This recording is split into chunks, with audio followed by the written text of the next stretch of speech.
Oh my gosh, you guys, the craziest thing happened to me roughly 43 years ago. I remember it like it was yesterday. I was about 4 minutes old. I was at a hospital in St. Paul, Minnesota, when the doctor looked at my mother and said, "You have a healthy baby boy, rest and relax." And my mom, who was so addicted to cigarettes in 1979, knew exactly what it meant to rest and relax. She pulled out a cigarette, she lit it and smoked it right there in the hospital room that she had me in only minutes before. Now, you might hear that story and say, yeah, right, you're making that up. There's no way anybody was able to smoke cigarettes in a hospital in 1979. Incorrect. Not only could you smoke a cigarette in a restaurant, not only could you smoke a cigarette in an airplane, you could smoke a cigarette in a hospital. And here's the craziest thing. In 1979, if a nurse would have come in and yelled at my mom and said, "Put that out, you are in a hospital," the nurse would have been fired, right? Crazy. Like, 1979, you could smoke a cigarette in a hospital. Now we look back like 40 years later and we say, like, what were they thinking? How did they not know? But the truth is, they didn't know. Like the doctors and the nurses and my mom and all these other people, we had no idea the damage that was like being done. We had no idea about the toxic chemicals within these cigarettes because there was this big organization called Big Tobacco. And they did everything they could to make sure nobody knew all the little things that were going in those cigarettes. And guess what? It worked. We got addicted, unfortunately. Along with those addictions came a whole bunch of consequences. Consequences that have literally altered families and legacies of families for generations.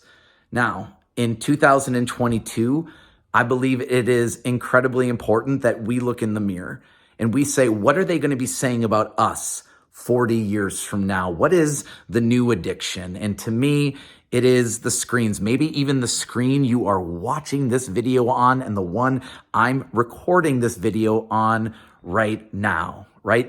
We don't have big tobacco as much anymore, but we do have this thing called big tech.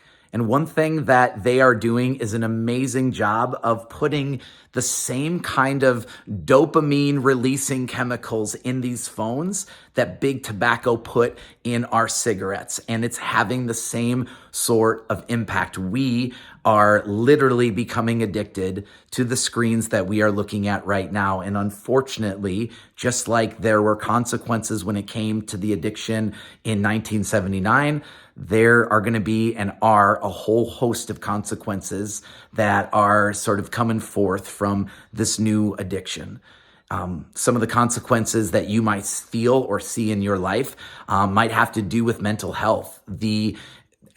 Basically every single statistic from 2011 on forward talks about a major spike in anxiety, in stress, in self-harm, in depression, in suicide, all ideation. All around 2011 is when this started to increase dramatically. Ironically, right around 2011 is when these screens were saturated into the market. There was an 85% chance that by 2011, you were carrying one of these smartphones with you. And right around that time is when we start seeing this increase. Here's the thing. The problem isn't the screens as much as it's the amount of time that we are putting into them, because every hour is another hit towards that addiction, right? And the people behind these screens, big tech, know exactly what they are doing. Every tweet, every ding, every buzz, every notification that we get is strategically designed so that we go back to the screen. Why? Because it makes companies lots and lots of money.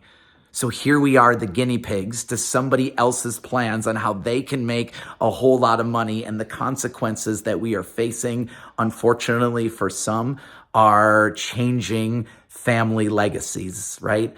The average amount of time, get this, that a young person is looking down at a screen is 8.5 hours a day. I don't care what you're doing, unless it's sleep, you're doing it 8.5 hours a day. It's probably not going to be all that good for you.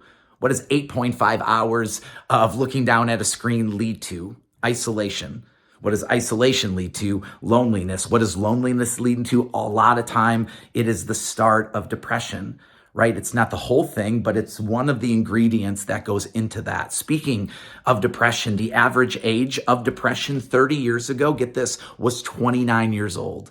Today, it is 14 and a half. In less than 30 years, the average age has been cut in half.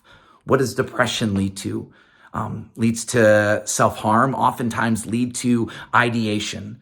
Get this, 5,000, this is not a fun stat to share, but 5,400 youth between the ages of 12 to 18 will attempt in our society, not in a year, not in a month.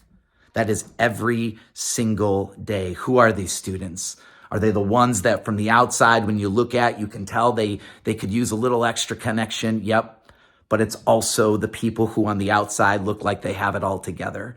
Make no mistake about it. I speak with students all over the United States. Some of the kids that are hurting the worst are on the outside, the ones that look the safest or the cleanest, the best, however you would say it, right? Like they have it all together.